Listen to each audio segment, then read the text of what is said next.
Я не знаю, как сказать, Ильховой Хасаран Ладунович, он пел не только в операх, он был замечательным исполнителем песен. Вот эта песня, которая сейчас прозвучала, Бадмы Милевича Балдакова. Когда Бадмы Милевич написал эту песню, он пришел к нам домой и сказал: «Хас, исполни». Она была в другой тональности, естественно, ниже гораздо, басовая. У нас дома до сих пор хранятся его ноты. И папа ее пел. Он был первым исполнителем этой песни.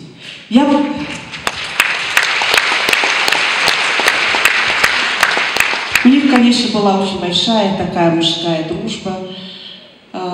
И вот что самое удивительное, они оба ушли 56 лет. Бадме Милевичу было 56, и Хасарану Ладуновичу 56.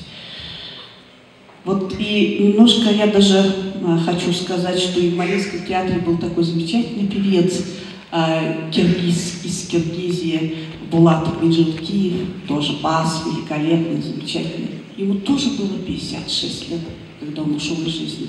Я не знаю, очень странная и очень удивительная какая-то, это, вероятно, судьба такая.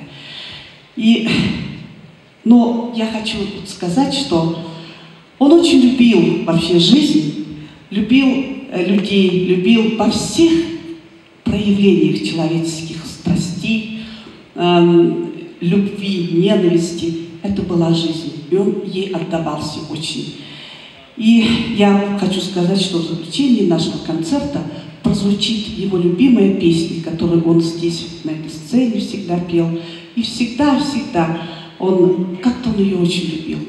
Это песня Колмановского «Я люблю тебя, жизнь». Итак, лауреаты конкурса Ильховой